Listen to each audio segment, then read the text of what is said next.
poderosamente para abençoar as nossas vidas. Dá lugar, deixa Deus te usar. Vamos aplaudir ao Senhor.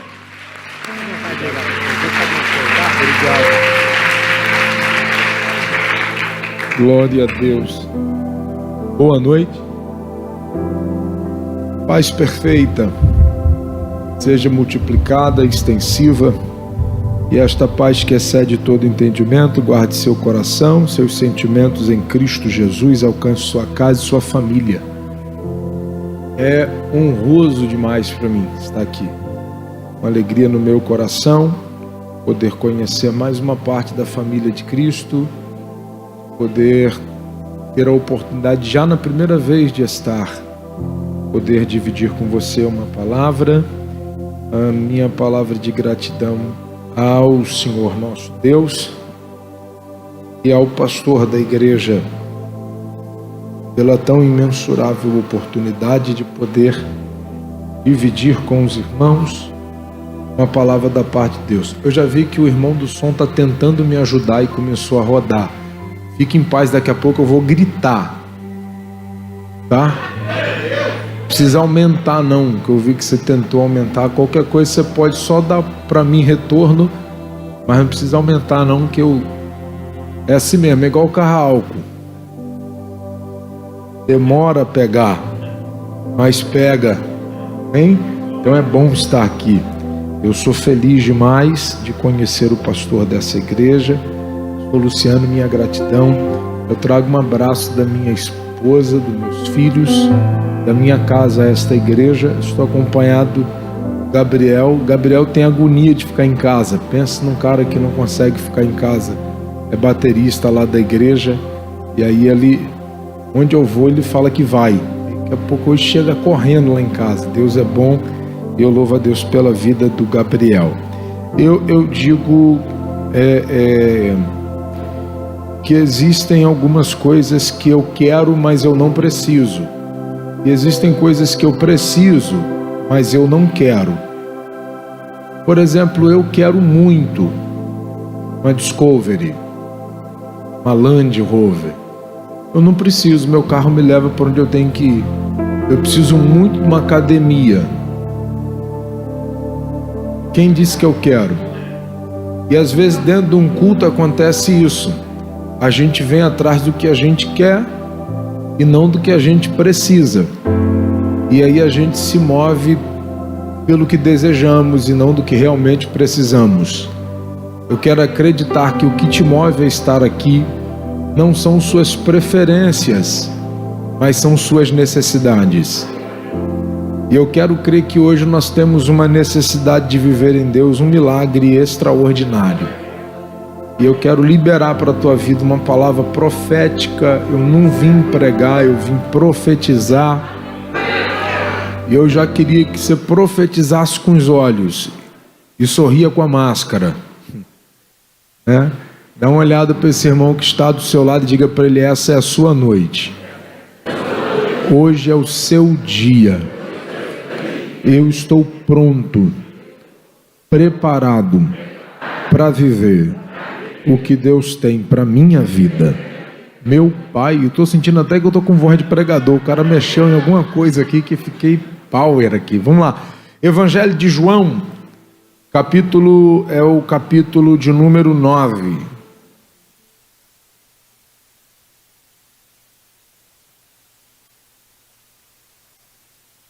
Eu quero agradecer também, não poderia deixar de agradecer. Eu sou ruim de nome e eu aprendi a chamar todo mundo de varão e varoa, que é para não errar, né? Que às vezes é ofensivo, a pessoa fala contigo um tempão e você não grava o nome dela.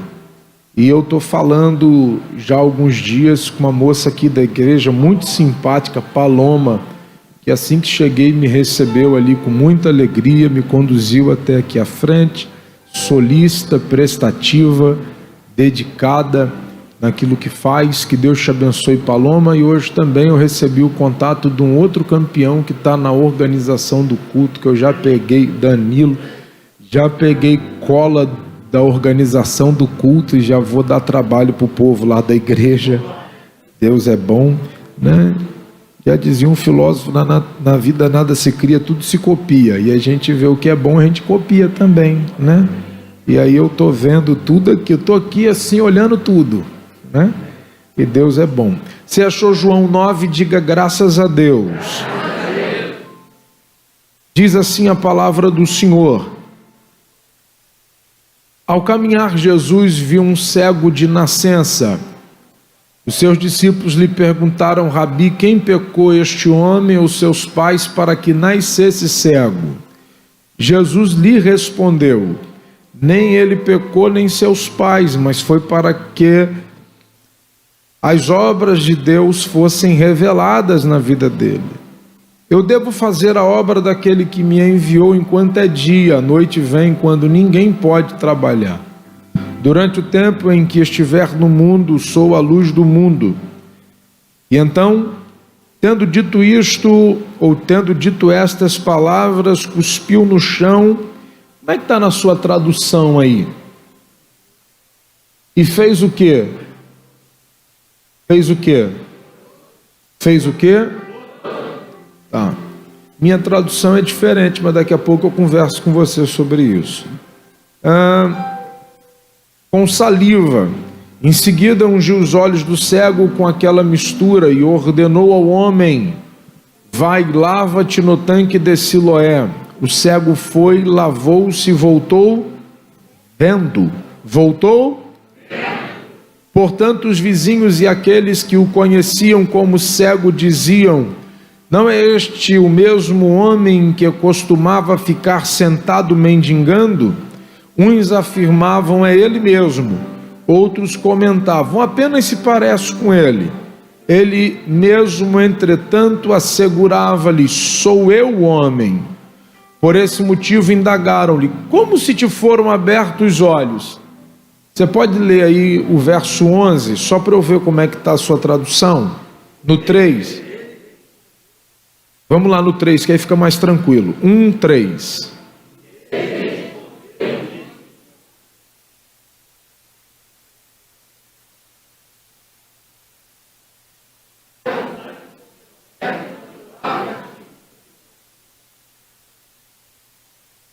Bem-vindo a Babel, Gênesis 11.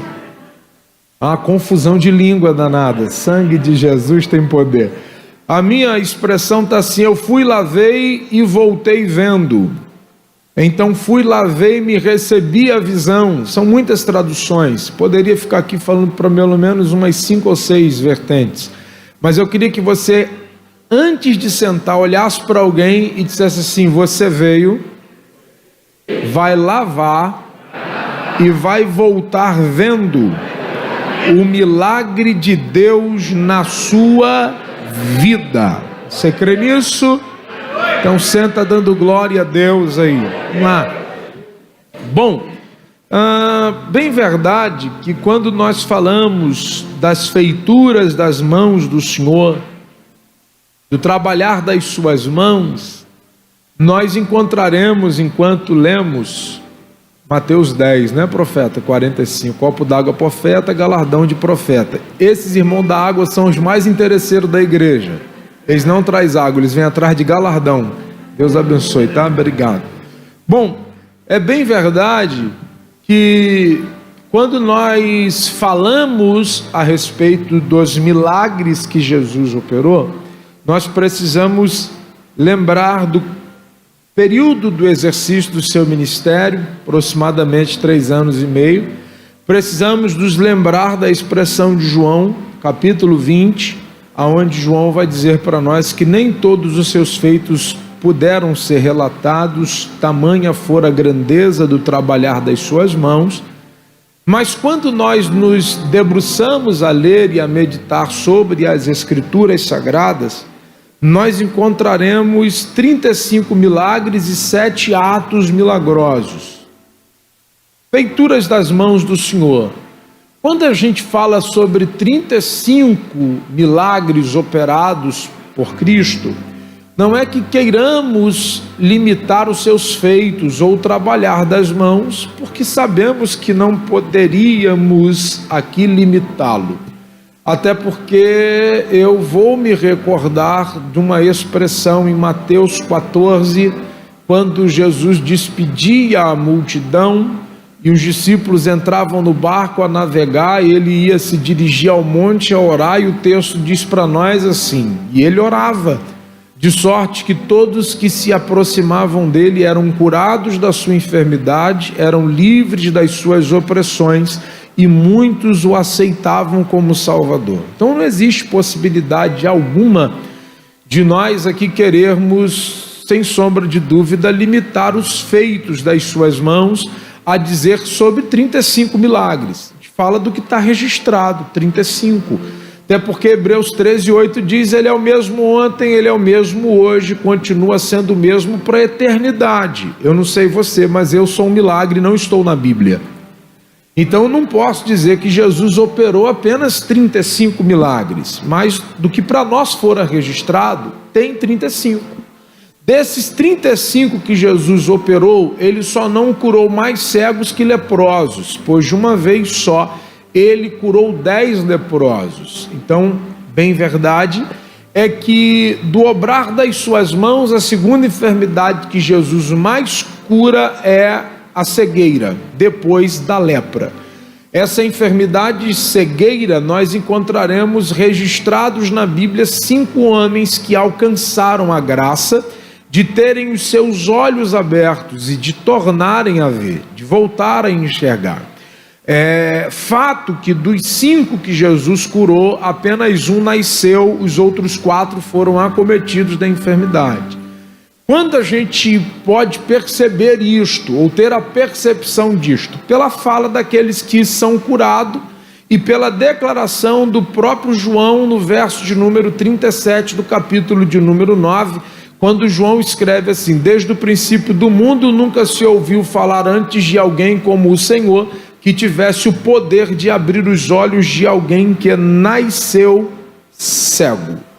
Então nós precisamos entender e compreender que desde que o mundo é mundo, João está dizendo, caminhando com ele durante esses 3 anos, eu nunca ouvi falar de alguém como Jesus, que tivesse poder para abrir os olhos de alguém que nasceu cego. João está atônito, João está perplexo, João está espantado com aquilo que ele mesmo está relatando e que aquilo que ele presencia ao ver Jesus abrir os olhos de alguém que acaba de ser curado e que havia nascido com a enfermidade. Então João está atônito, dizendo: olha, desde que o mundo é mundo, eu nunca ouvi falar de alguém como ele, que tivesse o poder de abrir os olhos de alguém que nasceu cego. Se eu pudesse ser profeta para alguém, eu já quero declarar uma palavra sobre a tua vida, a lhe dizer que ninguém conseguirá falar do que Deus fará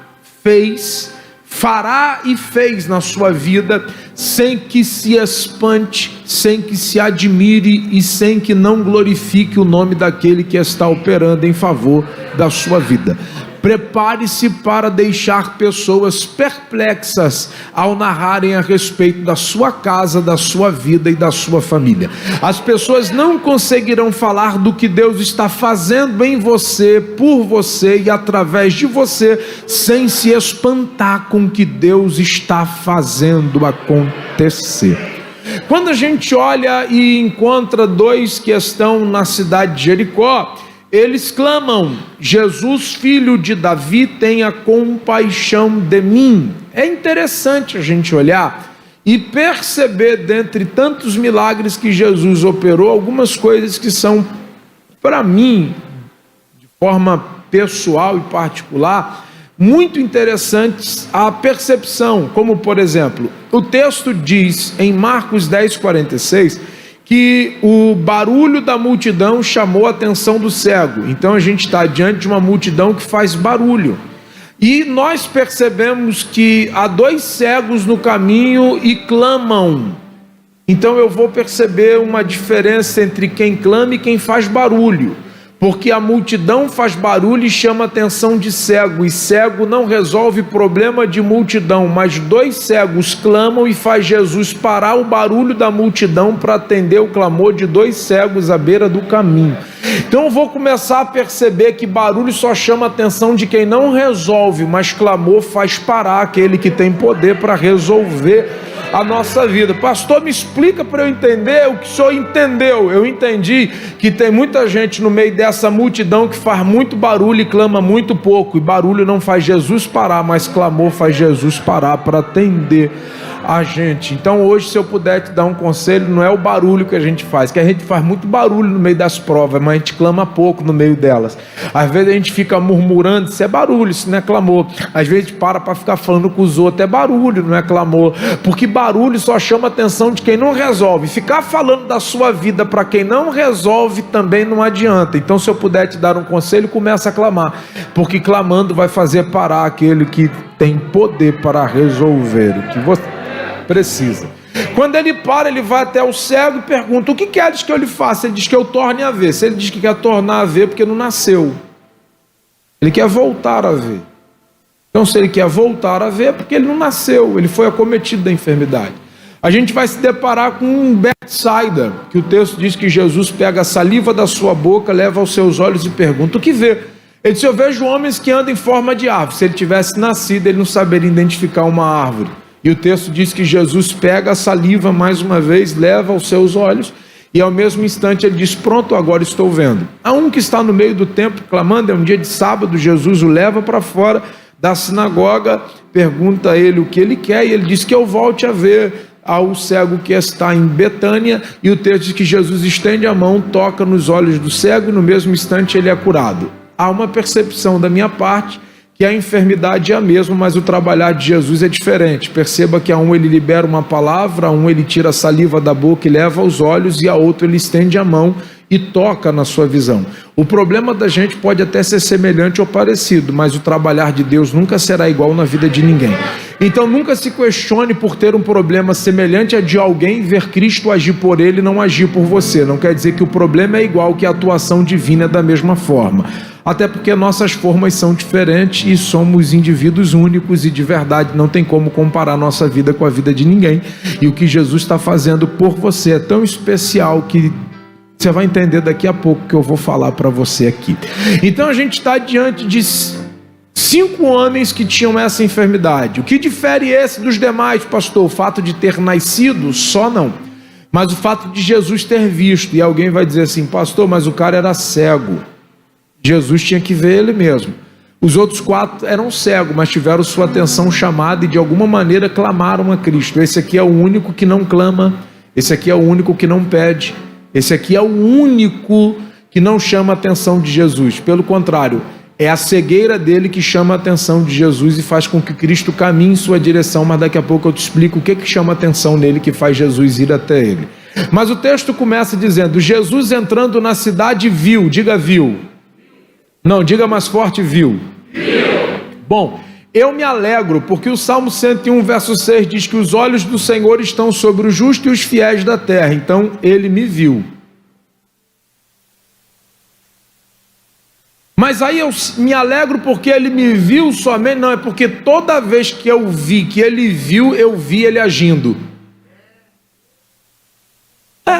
Eu nunca vi ele vendo e não fazendo, eu sempre vi ele vendo e agindo. Por exemplo, ele entrou na casa da sogra de Pedro, o texto diz: e vendo a enferma, estendeu a mão e logo foi curado. Ele não viu e não conseguiu não curar. Quando ele viu, ele agiu.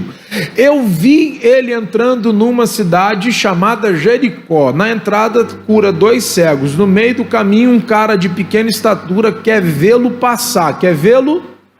O texto diz que Jesus olha para ele e diz: te vi primeiro, desce depressa, hoje eu quero entrar. Olha que diferença.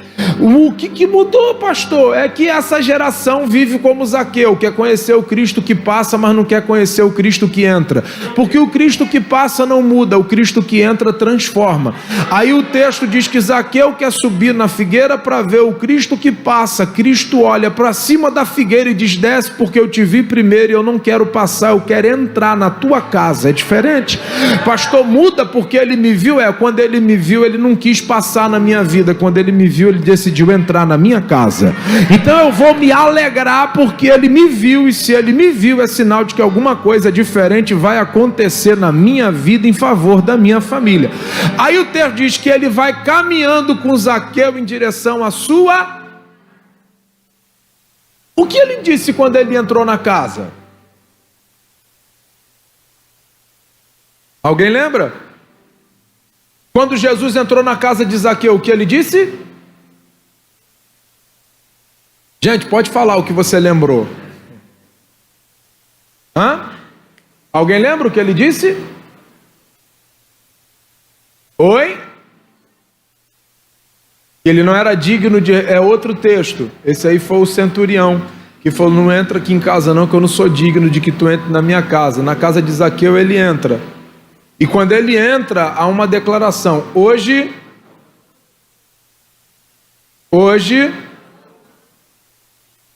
Então, olha depois o texto, para você entender que Jesus só usa a expressão, hoje a salvação chegou a essa casa, e depois da declaração de Zaqueu, porque quando Jesus entrou, Jesus não disse nada, quem disse primeiro foi Zaqueu. E o que Zaqueu disse? Se eu tenho roubado alguém, eu restituo 4 vezes mais. Conhece lei, só não vive. E o que sobrar, repartirei com os pobres. Generosidade entrou, porque toda vez que Jesus alcança alguém, Jesus também precisa transformar esse alguém na área financeira. Quer ouvir o que eu tenho para te dizer ou não? Então eu vou falar para você. O que é mais importante, sua vida ou seu dinheiro? Oi? Não ouvi. O quê? Sua vida é mais importante. Então se você diz para Deus que sua vida é mais importante que seu dinheiro, por que você tem dificuldade de entregar dinheiro?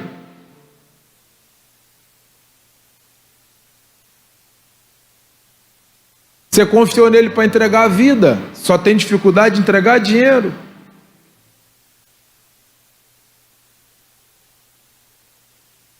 Zaqueu mexia com o dinheiro, o problema do Zaqueu era dinheiro. Aí quando Jesus entrou, Zaqueu se constrangeu e falou, se eu roubei eu restituo, e o que sobrar eu reparto. Jesus disse, hoje a salvação chegou. A salvação não chegou porque Jesus entrou, a salvação chegou porque Zaqueu foi constrangido pela presença do que entra e reside, não resiste à mudança e à transformação. E transformação na vida da gente não passa só por mudanças em outras áreas que também, senão financeira. Aí Jesus disse, hoje a salvação chegou. Zaqueu mudou, porque ele entendeu que não adianta só entregar a vida pela metade, a vida a gente entrega por completo. E quando eu entrego vida e não entrego o dinheiro, eu estou dizendo que o dinheiro é mais importante que a vida, porque eu confiei nele para entregar a vida, porque eu tenho ressalva de dar dinheiro. Hoje a salvação entrou na tua... Porque Jesus te viu. Jesus então se alegra porque Jesus está te vendo. E se Ele está te vendo, alguma coisa vai acontecer em favor da sua vida. Eu vou ficar aqui falando de texto que ele viu durante um tempo, mas você precisa compreender. Lembra? Ele veio fazendo alguns milagres, acalma a tempestade, liberta um homem da sua opressão. Ele sai de Gadara, uma mulher ouve falar que ele cura, ela vem por detrás entre a multidão e diz, se eu tão somente tocar nas suas vestes, eu serei. Ela vem e toca, quando ela toca, sai. Ele para a multidão e diz, tenho visto a tua fé. Ele consegue ver o que ninguém vê. E libera para ela uma palavra, vá em paz, minha filha, ser curada do teu mal. Jesus viu o que ninguém via, a fé que ela tinha. Agora um problema na multidão. Qual? Pedro disse, ou os discípulos disseram, a multidão te aperta e te oprime, pergunta quem lhe tocou. Ele disse, alguém me tocou porque de mim saiu virtude. Problema de multidão é que multidão faz barulho e chama a atenção de cego. E o problema de algumas pessoas na multidão é que elas oprimem e apertam, mas nunca toca. Quem oprime e aperta nunca leva, mas quem toca sempre recebe. Eu não vim aqui oprimir nem apertar, até porque quem precisa de alguma coisa aqui sou eu. Eu não vim aqui com banca, eu vim aqui quebrado, precisando que Ele haja na minha vida e faça o milagre que eu preciso.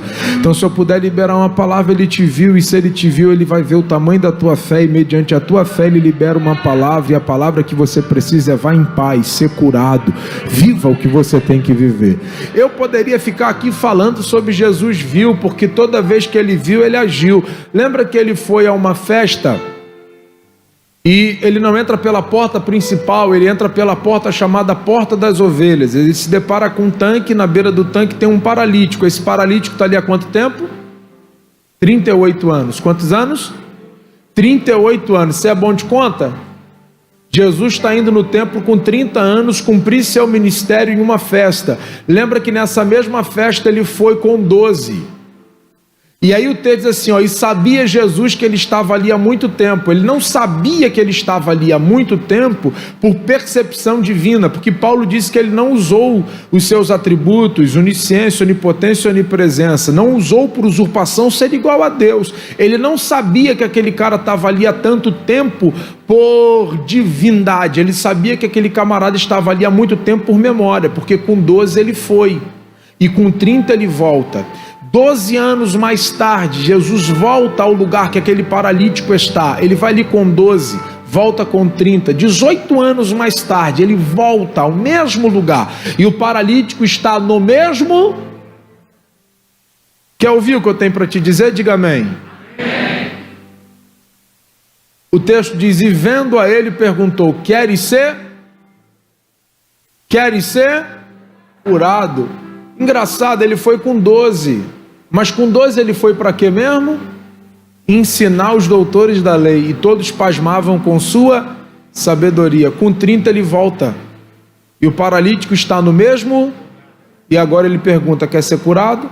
Com 12 eu não resolvi, porque com 12 eu vim para ensinar, com 30 eu voltei para resolver. É porque todo milagre na vida da gente passa por duas fases. Primeiro ele não resolve, primeiro ele ensina.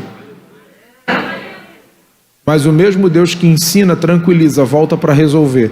Eu não sei você, se eu pudesse te dar um conselho, ao invés de reclamar, aprenda logo, porque depois que aprende é hora de viver o que Ele tem para você viver. Então, se eu puder te dar um conselho, acelere o processo de aprendizado, porque o mesmo Deus que resolve, primeiro ensina para depois resolver. Só que o que mais me chama a atenção, eu vou me colocar no lugar do paralítico, vou te colocar na condição de Jesus. Pergunta para mim o que Jesus perguntou para o paralítico. Me ajuda, vamos lá. Estou aqui há 38 anos, de tempo em tempo desce um anjo que agita a água. O primeiro que cai nas águas quando as águas são agitadas é curado. Eu não tenho quem me lance nas águas quando elas se agitam e nem quem me traga aqui. Essa resposta tem alguma coisa a ver com a pergunta? Se você fosse Jesus e perguntasse para mim, quer ser curado? Aí eu inverto o papel. Eu sou Jesus, você é o paralítico. Eu pergunto, quer ser curado? Qual é a resposta? Múltipla escolha, com alternativa só. Não precisa nem dar de resposta discursiva. É só marcar o X na questão que você recebe a vitória. Mas Jesus dá atenção para a resposta do paralítico. Agora Jesus pergunta, quer ser curado? Aí o texto diz assim, Jesus vendo ao paralítico perguntou. Por que a resposta não tendo nada a ver com a pergunta, Jesus não interrompe a resposta? É porque ele vê o que ninguém vê. E não adianta Jesus calar o paralítico, porque Jesus não está afim primeiro de tratar das pernas, Jesus primeiro está afim de tratar da alma. Porque não adianta levantar o paralítico da cadeira se ele for curado das pernas, mas me vê doente da alma. É só você prestar atenção na resposta do paralítico. Estou aqui há 38 anos, de tempo em tempo desce um anjo que agita a água. Esse cara está falando para Jesus, eu estou aqui há 38 anos, você está perguntando se eu quero ser curado? Eu espero por um anjo há 38 anos que desce aqui para agitar a água, e quando o primeiro cai na água, esse é curado. Eu não tenho quem me lance nas águas quando é agitado. Esse cara está revelando que 38 anos à beira do tanque causou dentro dele as feridas que foram abertas. Jesus não quer curar da perna e não tratar da alma. Todo o tratamento de Cristo na vida da gente começa de dentro para fora. Tem gente aqui andando, mas infelizmente paralisado da alma e decepcionado com a vida. Jesus está mostrando para nós o seguinte, eu não vi a perna parada, eu vi uma alma travada. E eu não vou interromper a pergunta, porque falar é um meio de cura. Eu estou a fim de que você coloque para fora o que está doendo, para que eu cure não só a alma, mas também trate das pernas. Quando ele diz, eu estou aqui há 38 anos, ele está dizendo, a religião me machucou 38 anos e não fez nada por mim. Você pergunta se eu quero ser curado, ele está dizendo, você vai descobrir hoje alguém que está acima da religião.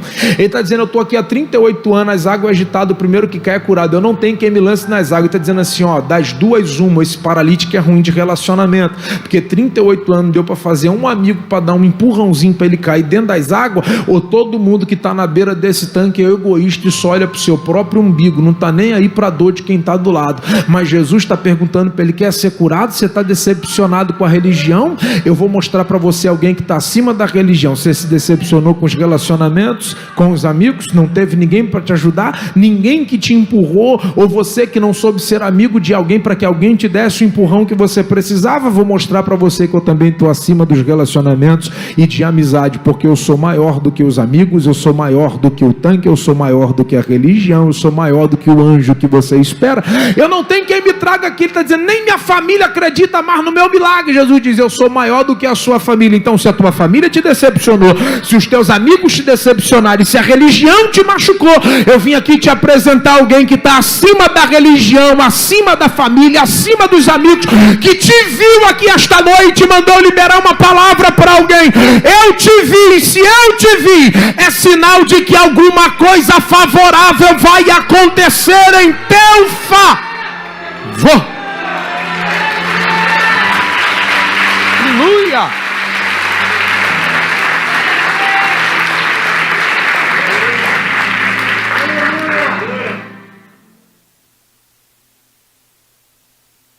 Entrando Jesus na cidade, viu o homem que era. Os seus discípulos lhe perguntaram, mestre, quem pecou, este ou seus pais, para que nascesse? Gente, vê se o nosso comportamento, vez por outra, não é como o dos discípulos. Vê se a gente não fica querendo arrumar justificativa para querer entender o processo que a gente está vivendo. Onde eu errei? Que pecado eu cometi? O que eu fiz para merecer passar por isso? E tem uns que até para ser provado são soberbos. Tanta gente ruim por aí para passar por isso, tinha que ser logo eu. E tem uma galera que é só o sangue de Jesus. Até para ser moído ele é soberbo, é altivo, né? Ele é bom, não merece passar por nada, né? Mas há um questionamento, e há dois questionamentos aqui. E os dois questionamentos estão ligados a uma crença judaica. O primeiro questionamento feito dos discípulos a Jesus, quando vê Jesus indo em direção ao cego. Quem pecou? Porque é sempre assim, gente. Deus não pode provar ninguém, que se Deus decide provar a gente, tem sempre alguém para achar que a gente deve estar em pecado. É ou não é assim? Eu não sei que loucura que esse povo tem de querer atribuir prova a pecado, porque se está na prova, está em pecado. Se está na prova, é a mão de Deus que está pesando. O mais santo diz, se mete não, hein? Você nem sabe o que ele fez para estar passando pelo que está passando, vai meter a mão aonde Jeová botou a mão primeiro. Porque na prova tem gente que muda até de calçada para não falar com a gente. Não é assim ou não é assim? Mas quem pecou? Essa afirmativa dos discípulos é porque eles criam que todo homem que nascesse portando uma enfermidade nascia para pagar o pecado de uma outra vida. Essa teoria é infundada. Hebreus 9:27, está sujeito a homem nascer uma só vez, morrer uma só vez, depois disso segue-se o juízo. Ele não nasceu cego por consequência do pecado de uma outra vida. Por isso eles afirmam, ele pecou, por isso nasceu? Eles estão falando de uma outra vida.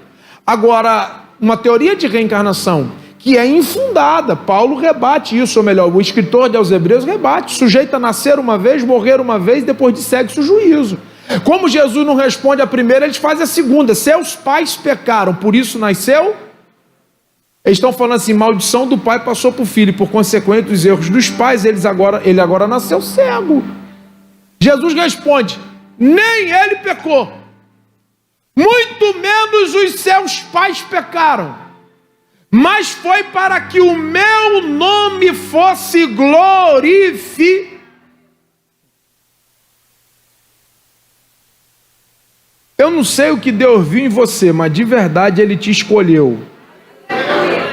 Eu não sei o que Deus viu em mim, mas de verdade Ele me escolheu. E às vezes Ele vai fazer com que a gente passe algumas coisas que a gente não entenda, só porque Ele tem um propósito, glorificar o nome dEle na vida da gente. Pastor, prova está ligado o quê? Pecado? Não, prova está ligada a amor. Ele diz que só prova aquele que Ele... Então, de verdade, eu sei que tem dia que Ele ama a gente demais. Não, eu sei que às vezes o amor é pegajoso, é intenso. Eu já dobrei o joelho e perguntei se não tinha mais ninguém para amar, que eu achei que estava exagerado o amor. Porque tem fase da vida que é só o sangue de Jesus. Eu falei, tem mais ninguém para o senhor amar? Não, só sobrou eu. Eu divido, eu compartilho esse amor. Então eu tenho me preocupado, não é com a vida de turbulências. Eu me preocupo às vezes com a vida tranquila demais. Porque se ele só prova quem ama, é sinal de que se eu não estou sendo provado é que ele não anda me amando tanto. Mas isso é outra conversa. Vamos deixar para falar desse amor outro dia. Que eu sei que tem gente aqui que está naquele amor pegajoso.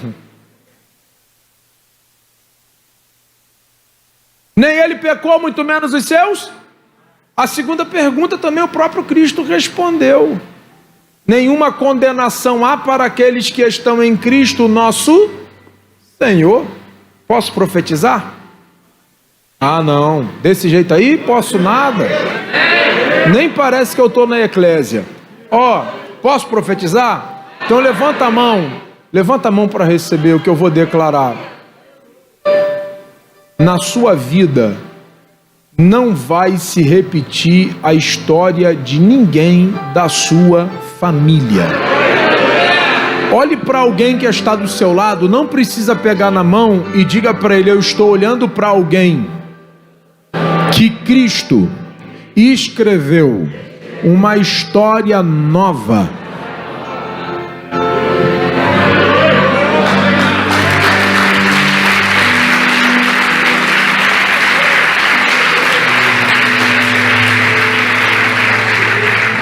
Mas deixa eu caminhar aqui.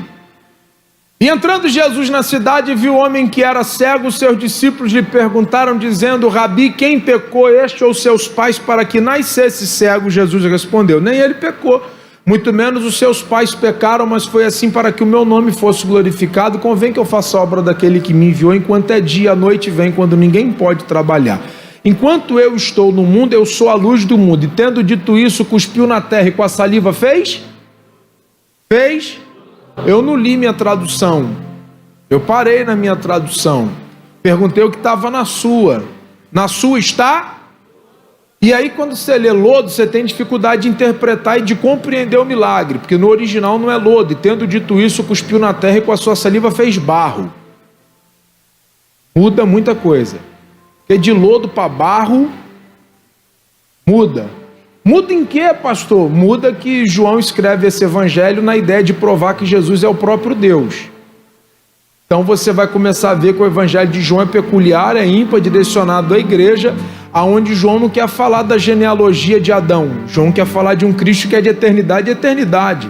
Eles querem provar que Jesus descende de Adão, que sua descendência é real. João começa dizendo: vocês querem saber de onde ele é, se ele vem de Adão? Vocês querem saber se ele tem descendência de trono, se pertence a alguma linhagem real? Vou mostrar para vocês quem ele é. No princípio é verbo. O verbo é Deus. O verbo é o próprio Deus. Sem ele nada se fez, mas por ele todas as coisas foram feitas. Vocês querem saber se ele vem de Adão? Ele é antes de Adão. Ele é o verbo. E o que é verbo? Ação da palavra. Quem é Cristo? A palavra em ação. João está dizendo para nós o seguinte: a palavra decidiu encarnar, se manifestar e agir no meio dos homens. Ele é a própria palavra, ele é o próprio Deus, ele é o Senhor, ele é o Criador, ele é o formador de toda. Então quando a gente olha para esse cego aqui de nascença, a gente tem que atentar para ele. Por quê? Porque quando a gente fala de um cara que nasceu cego, nós estamos falando de alguém que no período de 9 meses de gestação, o útero da mãe não conseguiu gerar, em alguns casos, córnea, globo ocular, retina e cor. Córnea, globo ocular, retina e cor. João quer provar que Jesus é o próprio. Aí quando Jesus, e só João fala desse milagre, que ele lembra assim, porque quando João escreve esse evangelho, ele escreve 85 anos depois dos outros evangelistas escreveu dele. João poderia se basear em Mateus, Marcos e Lucas, mas João não quer se basear em ninguém. Na verdade, João recebe um convite dos presbíteros que estão em Éfeso, porque eles não conseguem combater o que um judeu por nome Cirinto prega acerca da doidade da sã doutrina. João já é de idade, residia lá na Ásia, Samaria. E aí convidam ele para vir a Éfeso, refutar este judeu, a provar que Jesus é o próprio Deus. Aí João começa: vocês querem saber quem ele é? Eu vou falar. Ele é o verbo, ele é a encarnação, ele é o próprio Deus, ele é a palavra em ação. Vou falar para vocês quem ele é. É aquele que transformou água em vinho, porque base do evangelho é transformação, e por isso João começa falando sobre transformação, porque o primeiro feito de Deus na terra, transformar água em vinho. E qual é o último feito de Deus na terra? Transformar o mortal em imortal, corrupto em incorrupto, aonde nós seremos arrebatados e seremos transformados. Ele começa transformando, termina transformando. E se você conhece alguém que diz que é crente e não foi transformado, desconsidere, porque não é crente, porque evangelho começa com transformação e termina com transformação. Evangelho é mudança de vida, e João vai falar. Oh, aleluia, eu estou sentindo Deus aqui. Oh, glória. Oh, glória. Urema cheia. Aleluia. Então João começa. E quando Jesus vê esse cego, João relata para nós: olha, ele viu um cego, caminhou na direção. E aí o que ele fez? Ele cuspiu na terra. E com a sua saliva fez barro. Então ele cuspiu na terra. E João está descrevendo. Ele se inclinou na terra. Ele mexeu a saliva com o barro. E o texto diz assim: pegou o barro e levou aos olhos. Pastor, onde é que eu encontro a expressão no original? King James, você vai encontrar. Versão Nova Jerusalém, apesar de ser católica, é uma das mais fidedignas na sua tradução. Você vai encontrar a expressão barro. Aí ele pega o barro e leva aonde? Aos? O que João está escrevendo para nós aqui? Isso aqui é uma alusão à criação. Você quer saber quem ele é? Eu andando com ele, vi ele curar um cara que nasceu cego. Eu vi quando ele cuspiu na terra e mexeu o barro. Eu vi quando ele pegou o barro e levou no olho. Vocês lembram de nada, não? Lembra que ele fez tudo falando? Mas no sexto dia ele desceu na terra e começou a amassar um boneco de barro. O útero da mãe não fez. 9 meses de gestação. Mas quando ele passou e viu o cego, ele falou: ih, rapaz, eu conheço o projeto, foi eu mesmo que fiz. O útero da mãe não pode fazer não, mas eu posso. Espera aí que eu vou cuspir na terra que eu vou resolver aqui o problema desse cego. Ele poderia dizer, como ele disse para o cego de Jericó: veja, ele veria, porque ele chama as coisas que não existem como se elas já existissem. Mas como ele quer provar que Jesus é o próprio Deus e o próprio Cristo tem a missão de mostrar para a humanidade que ele é Deus encarnado, ele vai pegar um barro, vai amassar o barro, vai levar no olho. Quem vê não está entendendo nada, mas ele está dizendo: foi assim que eu fiz no Éden, lá com Adão. Eu desci na terra, amassei um boneco de barro, do boneco eu soprei, peguei a água que estava ali, soprei, o homem se tornou alma vivente. O útero da mãe não fez, mas ele untava barro, e da medida que ele untava barro, ninguém entendia, mas ele fazia a córnea, ninguém entendia, mas ele determinava a cor, ninguém entendia, mas ele fazia a globo ocular, ninguém entendia, mas ele dava a retina. Ele está fazendo a obra das suas mãos. Eu posso profetizar para alguém que tem gente aqui para receber? Eu quero profetizar, porque se o útero da mãe não faz, o meu Deus faz. Eu vim aqui dizer para alguém: se prepare, porque ainda este ano você vai provar e vai ver que aquilo que advogado não faz, juiz não faz, médico não faz, pastor não faz, aquilo que homem na terra não resolve, o meu Deus é capaz de resolver. Então prepare-se para viver este ano, porque aquilo que na tua vida ninguém resolveu, o meu Deus vai resolver.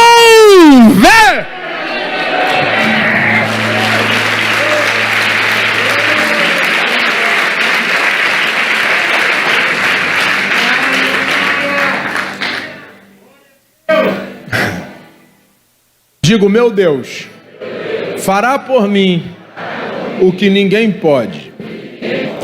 Quando ele pega barro e leva barro aos olhos desse homem, ele está dando a um homem velho olhos, porque o meu Deus é um Deus de coisas. Então se prepare para janeiro, fevereiro e março. aquilo que ninguém resolve, o meu Deus vai resolver. Abril, maio, junho e julho. Prepare-se. Chegará um tempo de novos começos, novos caminhos e de coisas novas. Você recebe essa palavra? Eu estou dividindo em 4 pontos para liberar para cada trimestre ou bimestre desse ano, você viver esta palavra que eu estou liberando desse altar. Prepare-se para começar o ano vivendo as impossibilidades se tornando possíveis. Prepare-se para no segundo semestre você viver coisas novas e extraordinárias da parte de Deus. Por quê? Porque o meu Deus é um Deus de coisas. Salmo 40, verso 3, colocarei nos vossos lábios um novo. Canta, porque o tempo de cantar chegou e o cântico é novo. Canta, porque o tempo de cantar chegou e o cântico é novo. O meu Deus é um Deus de coisas novas. Enquanto você aplaude e grita, o meu Deus é um Deus de coisas novas. E eu vou provar para você que Ele é um Deus de coisas novas. Ele disse em Isaías 62, verso 3, chamar-te-ão por um novo nome. Ezequiel 36, 26 e 27, vós tereis um novo coração e um novo espírito. O meu Deus é um Deus de coisas novas. Salmo 40, novo cântico. Isaías 63, 62, novo nome. Ezequiel 36, versos 26 e 27, ele diz novo coração e novo espírito. Ele contou uma parábola dizendo, não se pega vinho novo e se coloca em odre velho, melhor é o vinho novo. Ele disse, não se pega veste nova e se remenda, melhor é fazer um vestido novo, porque o meu Deus não gosta de nada remendado, retalhado e nem de dar jeitinho. O meu Deus, quando pega para fazer, faz.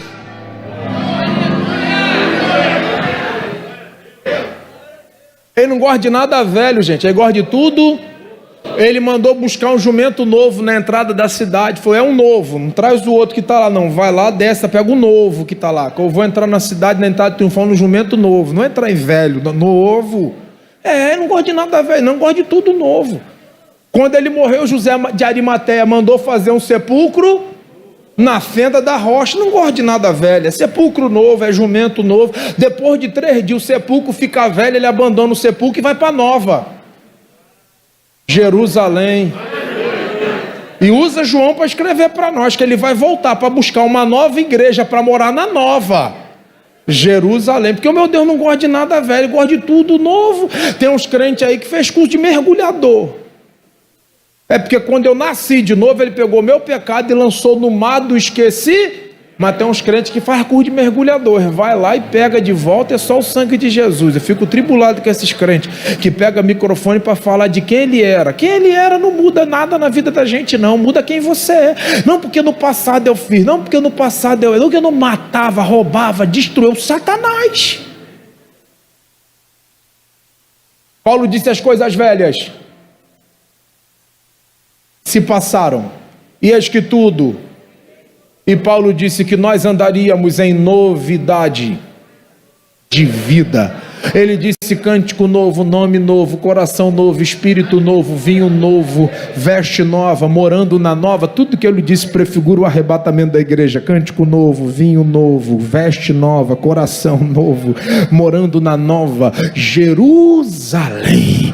Eu vim aqui profetizar, porque quando Paulo diz que nós andaríamos em novidade de vida, ele está falando de um ato contínuo e constante. Andar em novidade de vida. Amanhã milagre novo, depois de amanhã um novo milagre, amanhã milagre novo, depois de amanhã um novo milagre. Eu ando em novidade de vida. Eu vim aqui profetizar para alguém.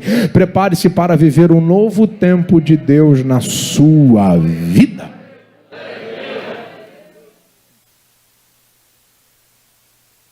Gente, o bom é que quando começa a pegar carral, que é assim, né? Quando começa a pegar, está na hora de terminar. Vigia? Vigiando, primeira vez que eu estou vindo, tem um horário ali, uma contagem regressiva. Tu acha que eu vou passar do horário? Você acha que eu sou doido? Olha para cá aqui. Vou fazer uma pergunta. Quem gosta de surpresa? Estou falando de coisa boa, né? Visita da sogra. Não. Parece assim, eu falo assim, né, irmão? Tem 3 anos que eu convidei minha sogra para morar comigo. Foi um ato generoso, um momento de loucura. O pior, ela aceitou e está lá até hoje. Sangue de Jesus tem poder. Todo dia eu oro para o Senhor levar, mas Deus não ouve minha oração. Ó, para cá. Estou falando de coisa boa. Quem gosta de surpresa boa aqui? Você gosta de ser surpreendido? Então se prepare, porque no primeiro trimestre tem um milagre impossível que ninguém faz, meu Deus fará. Prepare. Segundo semestre, coisas novas acontecerão. Terceiro semestre, se prepare para ser surpreendido por coisas que você nunca imaginou que pudessem acontecer na sua vida. Quer ver? É surpreendente. Alguém aqui algum dia imaginou que barro podia fazer cego enxergar?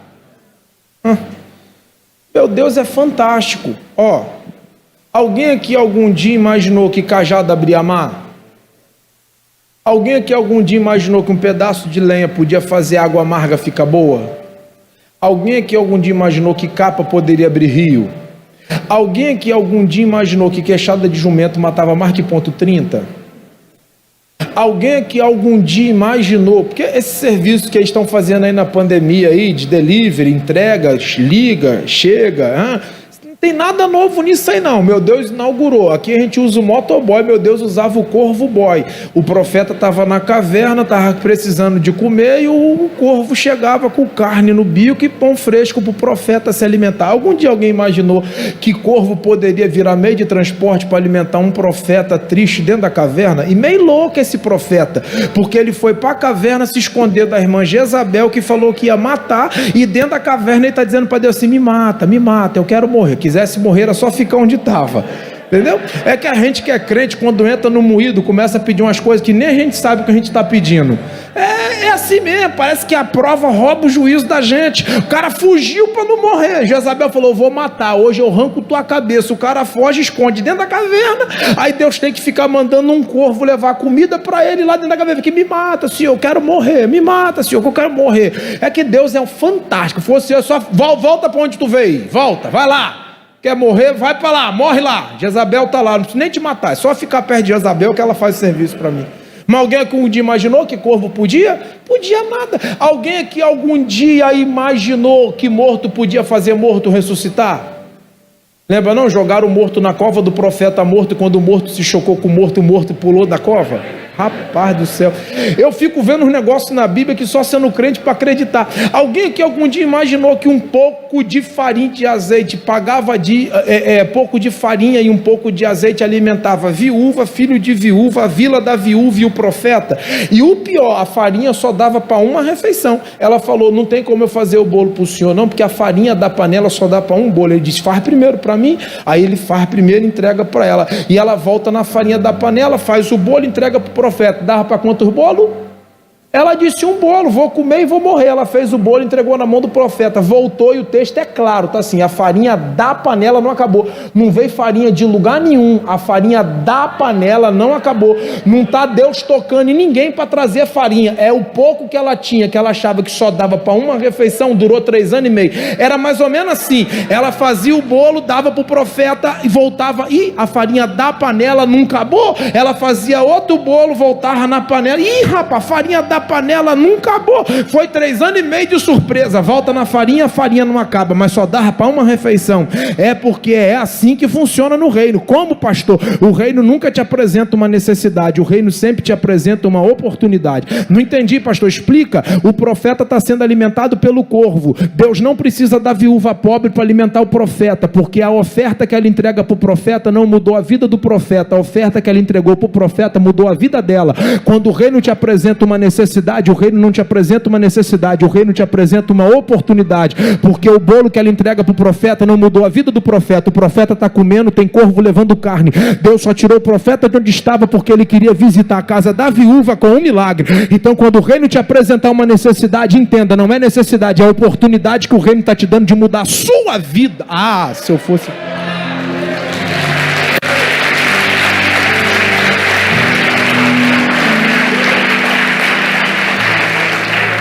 Eu podia ficar aqui falando de coisa surpreendente, extraordinária, um pouco de azeite, paga dívida, ainda vive do resto. Meu pai.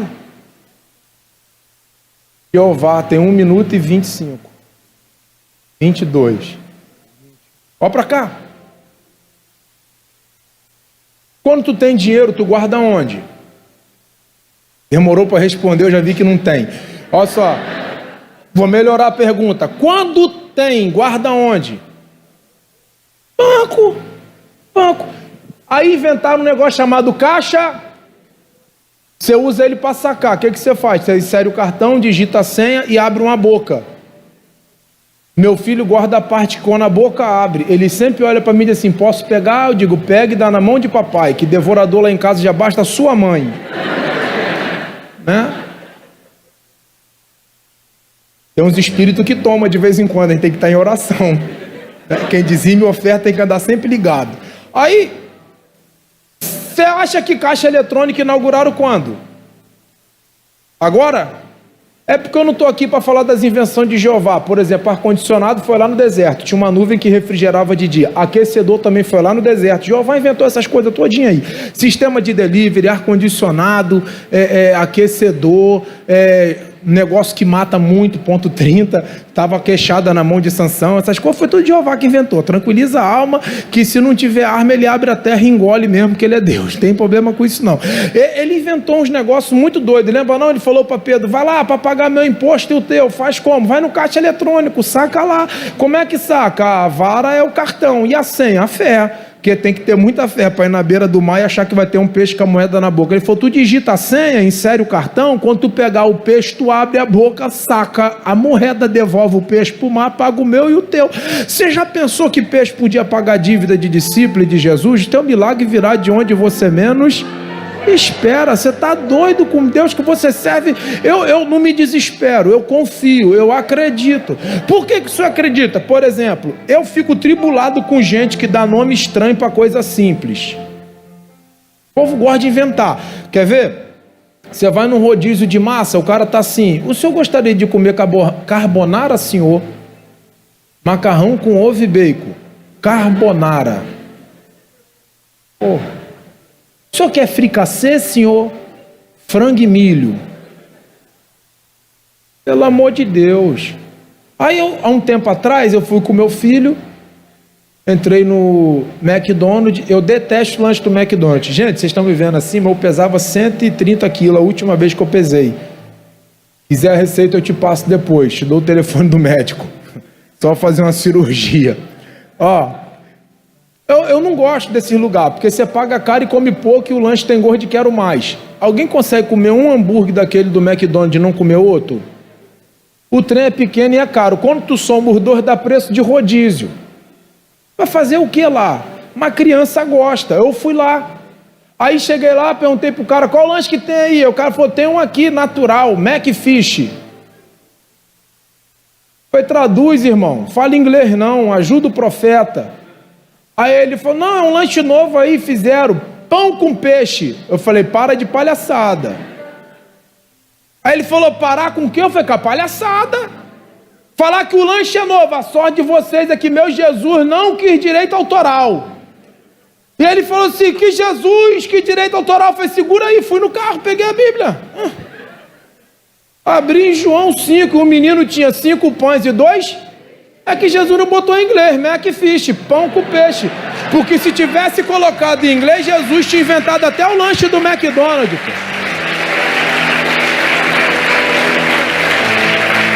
Aí eu não aguentei não, perguntei para ele, só quero saber se o teu alimenta 5.000 homens, fora mulheres e crianças. Porque o de Jesus só tinha 5 e 2, e 5.000 gente comeu, é terrível.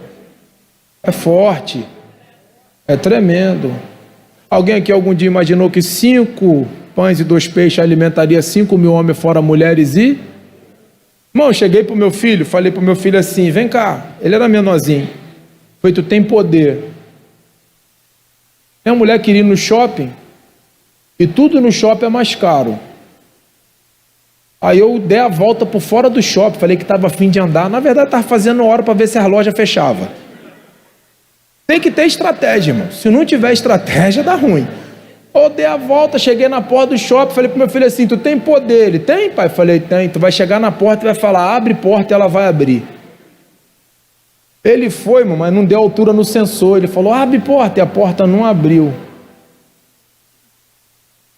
Ele ficou, abre porta, a porta voltou chorando, pai, tem poder nada, a porta não abriu. Eu falei, vai que eu vou contigo. Aí ele, abre porta, eu fui, a porta abriu, irmão, fiquei 15 minutos na porta do shopping, abre porta.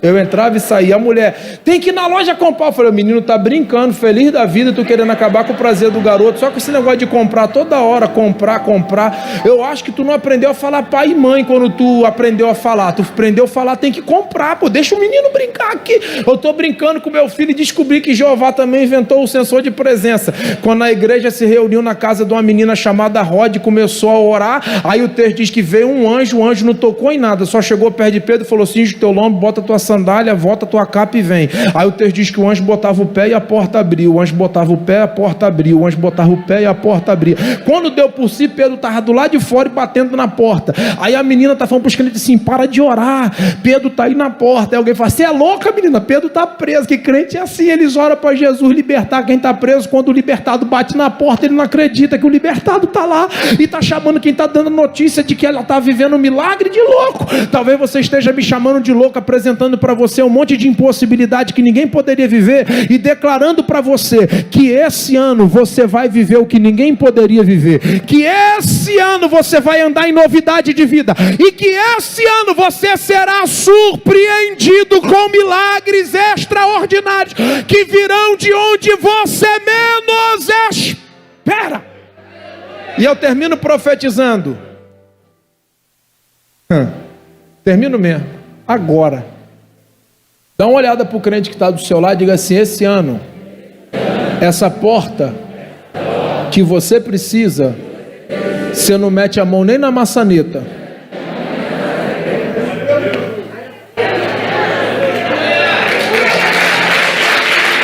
Nem que ele tenha que enviar um anjo para você viver o que você precisa. Ele vai agir em teu favor. Fique em pé comigo com permissão do pastor.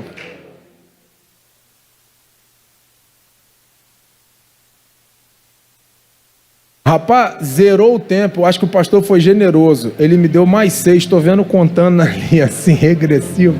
Vamos aumentar o meu tempo. Eu vi que zerou, gente. Olha para mim aqui. Quem está aqui afastado do caminho do Senhor? Faz assim com a mão só para eu conhecer, não é para voltar para Jesus. Tem alguém? Só quero conhecer. Tem alguém? Aonde? Opa, tem um amigo ali. Tem mais alguém? Só para eu conhecer, não é para voltar não. Tem só o amigo ali mesmo? Tem mais ninguém afastado aqui? Todo mundo crente em Jesus Cristo? Amém? Você pode vir aqui, campeão, para eu orar por você?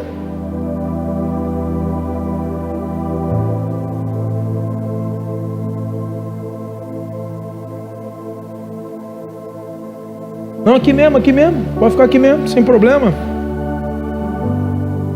Não que haja problema em você subir aqui, problema nenhum não. Eu não conheço muito aqui não. Tem alguma padaria aberta funcionando agora? Onde tem a que comer ou o que comer? Tem? Aqui na região? Tem? Tem alguma pizzaria aberta funcionando? Tem? Tem alguma churrascaria aqui por perto? Tem?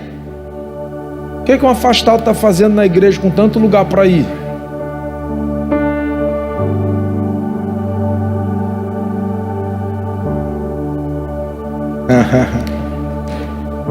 Quanto tempo afastado? Muitos anos? Muitos anos quanto? Só para eu poder assim entender. 10 anos? 3? 3, 4? Pensei que fosse muitos anos, pô. Se é 3, dá para viver mais 3, pô. É pouquinho, 3. Mais 3 longe, dá para segurar. Aguentou até agora, pô. Dá não? E por que não volta hoje, então? Mas depois a gente conversa. Vamos lá, eu vou orar por você e vou te abençoar. Só olha para mim e eu troco uma ideia contigo. Meu nome é Rafael. Seu nome... Josiel. Josiel, se nós fôssemos amigos, muito amigos, criado junto. E aí a gente está 3 anos sem se ver. Do nada, depois de 3 anos, eu decidi bater na tua porta. Fui lá na tua casa, achei teu endereço, mó tempão que a gente não se via. Se eu chegasse na tua porta, pela amizade que a gente tem, quando eu batesse na porta, ao me ver batendo na porta, tu me convidaria para entrar ou me deixaria do lado de fora? Convidaria para entrar, chamaria para a gente tomar um café, até porque 3 anos a gente tem muita coisa para conversar, a gente está 3 anos sem se ver, muita novidade, porta fechada, porta aberta, vida, muita coisa para conversar. Fantástico. Sabe qual é o maior problema das pessoas? Apocalipse 3, ele disse assim: eu estou à tua porta e bato, se você ouvir a minha voz e abrir a porta, eu entro. Entro, sento e ceio. Sabe o que é mais louco? É que tu abriu a porta para mim por ser teu amigo e tá deixando a porta de Jesus fechada, porque ele tá batendo na porta do teu coração. 3 anos sem se ver, 3 anos sem relacionamento. E aí mais louco, né? Que não levantar a mão e não voltar para Jesus é o mesmo que dizer assim, ó, eu abri a porta para um amigo, mas fechei a porta para o melhor amigo que nunca ia me decepcionar. Ó que loucura! Você ia me convidar para tomar café na tua casa, mas vai deixar Jesus do lado de fora sem convidar para entrar. Que loucura, irmão! E aí, vai deixar ele do lado de fora ou vai convidar ele para entrar hoje? Quer voltar? Então levanta a tua mão que eu quero orar por você.